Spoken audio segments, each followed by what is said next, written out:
నమస్కారం స్నేహితులారా, ఇలాంటి స్త్రీ ఉన్న ఇంటికి లక్ష్మీదేవి ఎప్పుడూ రాదు, పేదరికం అనుభవిస్తారు.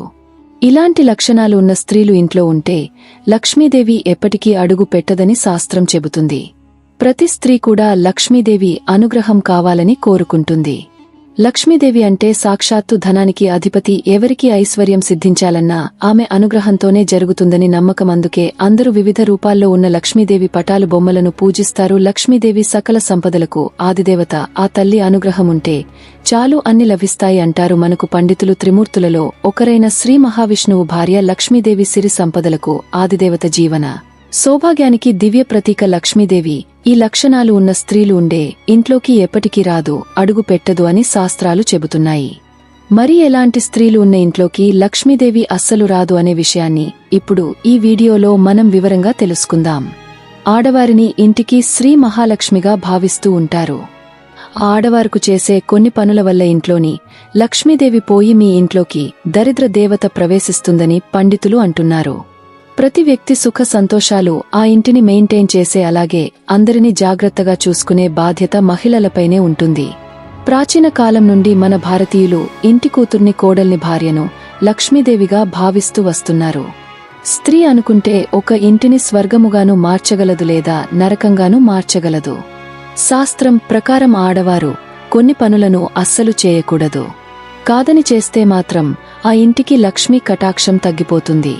అంతేకాదు, ఈ తప్పులు చేసే ప్రస్త్రీ ఉన్న ఇంటికి లక్ష్మీదేవి రాదు, అడుగు కూడా పెట్టదు. ఈ లక్షణాలు ఉన్న స్త్రీ ఉండే ఇంటిని లక్ష్మీదేవి అస్సలు ఇష్టపడదు.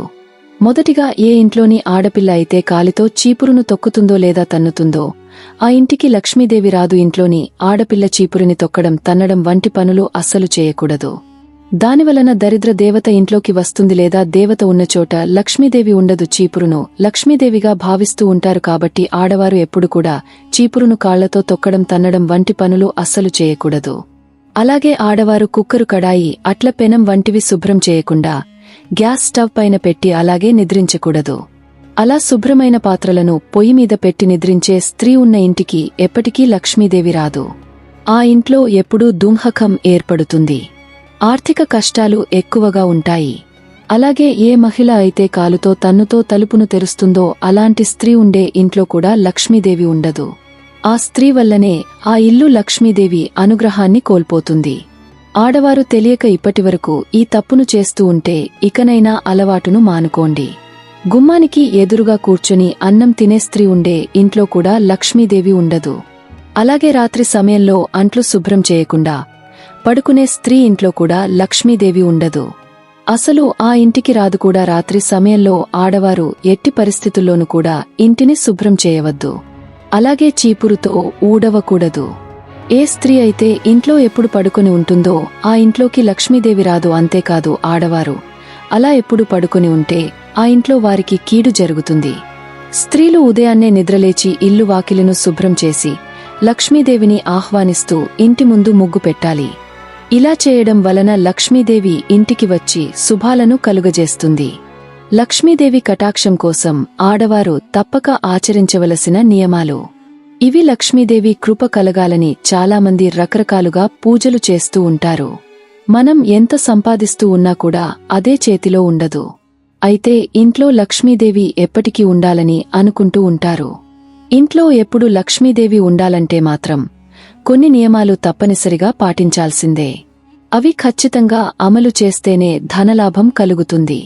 మీ చేతి నిండా డబ్బు ఉంటుంది. మీరు పట్టిందల్లా బంగారం అవుతుంది. డబ్బు కావాలని ఎవరికి మాత్రం ఉండదు. లక్ష్మీ కటాక్షం కోసం ఎదురు చూసేవాళ్లు ఎంతో మంది ఉంటారు. కూటికోసం కోటి విద్ధులు అన్న విధంగా డబ్బుల కోసం కూడా ఎన్నో రకాలుగా ప్రయత్నిస్తూ ఉంటారు. డబ్బు సంపాదించడానికి మనిషి నిరంతరం పోరాడుతూనే ఉంటాడు. నిజానికి లక్ష్మీ కటాక్షం అంటే డబ్బు ఎక్కువగా ఉండడం మాత్రమే కాదు, మనిషికి డబ్బు ఎంత అవసరమో ఆ డబ్బును ధర్మ న్యాయ మార్గాల్లో సంపాదించడం కూడా అంతే ముఖ్యం. లేదంటే మనిషికి మనశ్శాంతి అనేది కరువవుతుంది. డబ్బును కష్టపడి సంపాదిస్తే కలిగే తృప్తి వేరు. అంత కష్టపడి సంపాదించిన డబ్బు నిలవకపోతే చాలా సమస్యలు ఎదురవుతూ ఉంటాయి. ఆ సమస్యల నుంచి బయటపడాలంటే లక్ష్మీదేవి కృప మనమీద పుష్కలంగా ఉండాలి. లక్ష్మీ కటాక్షం వారి ప్రవర్తన వల్ల సిద్ధిస్తుంది అంటే నిజమని చెప్పవచ్చు. స్త్రీలు ఇంటిని ఎప్పుడూ శుభ్రంగా ఉంచడం, ఎప్పుడూ లక్ష్మీదేవిలా ప్రసన్నంగా కనిపించడం, ఇలాంటి వాటి వల్ల ఇంటికి ఎంతో మంచి జరుగుతుంది. ప్రతిరోజు ఉదయం పాలు కాయడంతోనే ఆడవారు రోజును ప్రారంభించడం చేస్తారు. అయితే పాలు కాచే సమయంలో ఒక చిన్న పని చేయడం వల్ల వచ్చిన డబ్బు మీ ఇంట్లో నిలుస్తుంది అని పండితులు చెబుతున్నారు. లక్ష్మీదేవి పాల సముద్రం నుండి ఉద్భవించడం వల్ల లక్ష్మీదేవికి పాలు అంటే చాలా ఇష్టం. అంతేకాక పాలు ఆవు నుండి రావడం వల్ల పాలను లక్ష్మీ స్వరూపంగా భావిస్తాం. అందువల్ల పొద్దున్నే పాలు కాచే ముందు పొయ్యిని శుభ్రపరిచి పొయ్యి కింద తడి క్లాత్తో శుభ్రం చేసి బియ్యం పిండితో ముగ్గు వేయాలి. తర్వాత పొయ్యికి పసుపు కుంకుమ బొట్లు పెట్టాలి. ఆ తర్వాత అగ్నిదేవుడికి నమస్కరించి ఆ తర్వాత పాలను కాయాలి. ఒకవేళ పాలు పొంగితే అందులోదులో 2 బియ్యపు గింజలను కూడా వేయాలి. కాచిన పాలు చల్లారడానికి మూత మాత్రం తీయకూడదు. ఎందుకంటే ఇంట్లో ఉన్న డబ్బు కూడా ఆవిరిలా అయిపోతుంది. ఏ ఇంట్లోని ఆడవారైతే పాలు కాచే ముందు ఈ నియమాలను పాటిస్తారో ఆ ఇంట్లో అంతా మంచే జరిగి లక్ష్మీదేవి కటాక్షం కలిగి ఆర్థిక బాధల నుంచి బయటపడవచ్చు. అంతేకాకుండా అలాంటి ఇంట్లో ఎప్పుడూ సంతోషం, ప్రశాంతత ఉంటుంది. స్త్రీలు ప్రతిరోజు ఈ పనులు చేస్తూ మేము చెప్పిన నియమాలు పాటిస్తే చాలు, ఆ ఇల్లు లక్ష్మీ నివాసంగా మారుతుంది. లక్ష్మీదేవి ఆ ఇంటిని వదలమన్నా వదలదు. పేదరికం అనేది ఆ ఇంటి దరిదాపుల్లోనికి కూడా రాదని శాస్త్రాలు చెబుతున్నాయి. ఇల్లు లక్ష్మీ నివాసంగా మారాలి అంటే ఇంట్లోని ఆడవారు అనగా గృహిణులు కొన్ని నియమాలను తప్పనిసరిగా పాటించాలి. అంటే కొన్ని పనులు చేయాలి, కొన్ని పనులు చేయకూడదు. మొదటి నియమం ఏమిటంటే మన సనాతన ధర్మ ప్రకారం సూర్యోదయం, సూర్యాస్తమయం సమయాలలో పొరపాటున కూడా నిద్రించకూడదు. స్త్రీలే కాదు, పురుషులు కూడా ఈ సమయంలో నిద్రించకూడదు. అలా ఎవరైతే నిద్రించకుండా ఉంటారో వారి ఇల్లు లక్ష్మీ నివాసంగా మారుతుంది. అలాగే ఉదయం 5 గంటలకల్లా నిద్రలేవాలి. 7-8 గంటల వరకు లేదా భార్యడు పొద్దెక్కే వరకు ఏ ఇంట్లోని వారైతే నిద్రిస్తూ ఉంటారో ఆ ఇంట్లో లక్ష్మీదేవి ఉండదని శాస్త్రాలలో చెప్పారు. అదేవిధంగా సాయంకాలం 5 నుండి 7 గంటల మధ్యలో స్త్రీలు, పురుషులు పొరపాటును కూడా నిద్రించకూడదు. అప్పుడే ఆ ఇంట్లో లక్ష్మీదేవి స్థిరంగా నివాసం ఉంటుంది. ఇక రెండవ నియమం ఏమిటంటే ఉదయం నిద్రలేవగానే 2 చేతులను చూచుకుని కరాగ్రే వచ్చతే లక్ష్మి కరమధ్యే సరస్వతి కరములే స్థిత గౌరీ ప్రభాతే కరదర్శనం అని మన చేయిని చూసుకుని చదివి ఆ తర్వాత బయటకు వచ్చి లక్ష్మీదేవి చిత్రపటాన్ని చూడాలి. తక్షణమే మనం వాడిన బెడ్షీట్ని మరియు దుపటిని ఒకసారి విదిలించి నీట్గా మడత పెట్టుకోవాలి. కొంతమంది నిద్రలేచి అలాగే పక్క బట్టలు మడత పెట్టకుండా వంటగదిలోకి వెళ్లిపోయి బెడ్ కాఫీ తాగేస్తూ ఉంటారు. కాని అలా చేస్తే లక్ష్మీదేవికి అస్సలు నచ్చదు. స్త్రీలైనా పురుషులైనా కాని నిద్రలేవగానే పక్క బట్టలు తప్పనిసరిగా మడత పెట్టుకోవాలి. మీ ఇల్లు లక్ష్మీ నివాసంగా మారాలంటే పాటించవలసిన రెండో నియమం ఇదే. ఇక మూడవ నియమం ఏమిటంటే స్త్రీలు ఇంట్లోని వాకిట్లోని చెత్త ఊడవకుండా పొయ్యిని వెలిగించకూడదు. ఆడవాళ్లు ముందు ఇంటి గుమ్మాన్ని తుడిచి ఇంటి బయట ముగ్గు పెట్టాలి. ప్రతిరోజు తప్పక ముగ్గు వేసుకోవాలి. ఈ రోజుల్లో చాలామంది పెయింట్తో ముగ్గు పెట్టి అలా వదిలేస్తూ ఉన్నారు. కానీ అలా చేయకూడదు. బియ్యం పిండితో చిన్న ముగ్గు అయినా సరే ప్రతిరోజు వేస్తూ ఉండాలి. ముగ్గు అంటే లక్ష్మీదేవికి ఎంతో ఇష్టం. అలాగే సాయంకాలం పొద్దుపోయిన తర్వాత అంటే 5:30 తర్వాత ఇంటిని అస్సలు ఊడవకూడదు. ఎందుకంటే అది లక్ష్మీదేవి వచ్చే సమయం కాబట్టి ఆ సమయంలో చెత్త ఊడవకూడదు. ఆ సమయానికంటే ముందే ఇంటిని క్లీన్ చేసుకోవాలి. అప్పుడే లక్ష్మీదేవి శుభ్రంగా ఉన్న మీ ఇంట్లోకి వస్తుంది.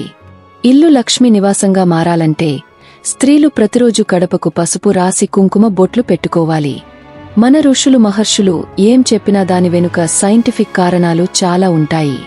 పసుపు యాంటీబయోటిక్. గడపకు పసుపు రాసినట్లయితే ఆ ఇంట్లోకి ఎటువంటి బ్యాక్టీరియాలు, వైరస్సులు రావు. ఇది సైంటిఫిక్గా కూడా రుజువైంది. కాబట్టి ప్రతిరోజు గుమ్మానికి పసుపు రాయండి. ప్రతిరోజు కుదరని వారు కనీసం మంగళవారం, శుక్రవారంలో అయినా సరే గుమ్మానికి తప్పనిసరిగా పసుపు రాయండి.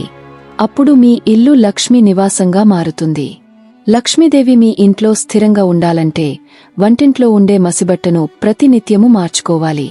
అంటే 3 మసి బట్టలుగాని 2 మసి బట్టలుగాని పెట్టుకుని ఒకదాన్ని వాడుకుంటూ మరొక దానిని ఉదయం పూట ఉతికి ఆరబెట్టుకోవాలి. అంతేగాని కంపు కొడుతున్న మురికిగా ఉండే మసిబట్టలను వాడకూడదు. పసిబట్ట క్లీన్గా లేకపోతే దరిద్ర దేవత మీ ఇంటికి వస్తుంది. అలాగే మీ ఇల్లు లక్ష్మీ నివాసంగా మారాలంటే ఇంట్లో ప్రతినిత్యము ఎవరో ఒకరు దీపారాధన తప్పనిసరిగా చేయాలి. భర్త కాని, భార్య కాని ఎవరైనా సరే దీపారాధన చేయవచ్చు. స్త్రీలకి నెలసరి సమయమున్నప్పుడు భర్త కాని, మీ పిల్లలు కాని దీపారాధన చేయవచ్చు. కొంతమంది దేవుడి ఫోటోలకు పూలు పెట్టి అవి ఎండిపోయినా కూడా తీయకుండా అలానే వదిలేస్తూ ఉంటారు. పూజగదిలో ఎండిపోయిన పూలు ఉన్నా, కంపుకొడుతున్న బూజులు ఉన్నా లక్ష్మీ గ్రహం లక్ష్మీదేవి అనుగ్రహించదు. దేవతలు ఆ పూజా మందిరాన్ని విడిచి వెళ్లిపోతారు. సాయంకాలం 5 గంటల నుండి 7 గంటల మధ్యలో స్త్రీలు పురుషులు ఎవ్వరూ అన్నం తినకూడదు.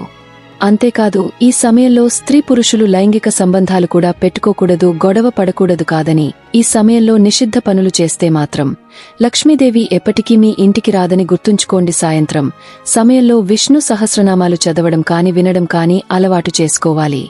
సాయంత్రం అంటే ప్రదోషకాలంలో విష్ణు సహస్రనామాలను చదివితే విష్ణు భార్య అయిన లక్ష్మీదేవి చాలా సంతోషిస్తుంది.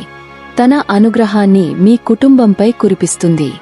అలాగే సాయంత్రం పొద్దుపోయిన తర్వాత ఇంట్లోని మంగళ ద్రవ్యాలను ఎవ్వరికీ అసలు ఇవ్వకూడదు. అంటే పసుపు, కుంకుమ, పువ్వులు, గాజులు లాంటివి ఎవరికీ ఇవ్వకూడదు.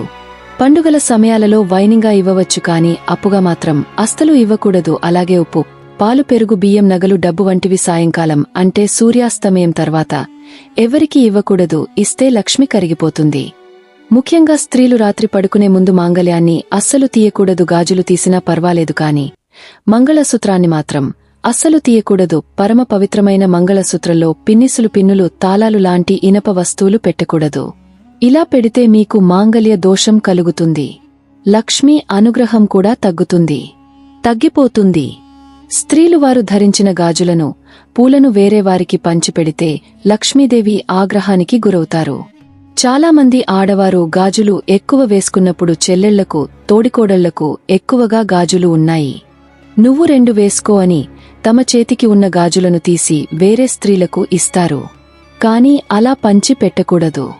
మనం తలలో పెట్టుకున్న పూలను కూడా మళ్లీ తీసి వేరేవారికి పంచకూడదు. అలాగే ఒళ్ళు తుడుచుకున్న టవల్ని వాకిలి ముందు ఆరవేయకూడదు. సింహద్వారం ముందు చెప్పులు వదలకూడదు. శుక్రవారం, మంగళవారం రోజుల్లో గోర్లు జుట్టు కత్తిరించకూడదు. ఆడవాళ్లు ఇంట్లో జుట్టు విరబోసుకుని తిరగకూడదు. ఇంటికి ఎదురుగా కాళ్లు చాపుకుని కూర్చోకూడదు. గుమ్మమీద తల పెట్టుకుని నిద్రించకూడదు. పడుకునే మంచమీద అన్నం అస్సలు తినకూడదు. అంతేకాదు మంచమీద బంగారం కాని, డబ్బులు కాని, మంగళ ద్రవ్యాలు కాని అస్సలు పెట్టకూడదు. మీ ఇల్లు లక్ష్మీ నివాసంగా మారాలి అంటే ఈ నియమాలన్నీ కూడా తప్పనిసరిగా పాటించాలని శాస్త్రాలలో చెప్పి ఉన్నారు.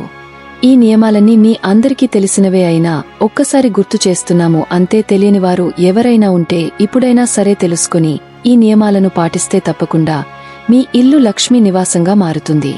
పేదరికం రానే రాదు. అలాగే ఇప్పుడు లక్ష్మీదేవి రుక్మిణీదేవితో ఏం చెప్పిందో విందాం. ఒకరోజు వైకుంఠంలో ఉన్న లక్ష్మీదేవి మందిరానికి రుక్మిణీదేవి వెళ్ళింది. ఇద్దరూ పరస్పరం తారసపడ్డారు. పలు అంశాలపై చర్చించుకున్నప్పుడు రుక్మిణీదేవి లక్ష్మీదేవిని ఒక విషయం అడిగింది. నువ్వు ఎలాంటి మహిళ వద్ద ఉండడానికి ఇష్టపడతావు? ఏ స్త్రీ అంటే నీకు ప్రియమైన వారుగా ఉంటారు? నీకు ప్రీతిపాత్రంగా ఉండడానికి ఆడవాళ్లు ఏం చేయాలి అని రుక్మిణీదేవి లక్ష్మీదేవిని అడుగుతుంది.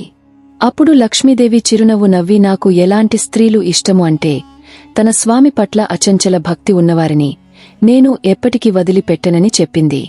అంతేకాదు సమస్త గుణాలు ఉన్న నా భర్తను గౌరవించని స్త్రీలను నేను తిరస్కరిస్తానని చెబుతుంది. అలాంటి వారిని నా దగ్గరకు రానివ్వనని వెల్లడిస్తుంది. అలాగే వేరే వారిని దయతో క్షమించే వారి దగ్గర నేను ఎల్లవేళలా ఉంటానని లక్ష్మీదేవి చెబుతుంది.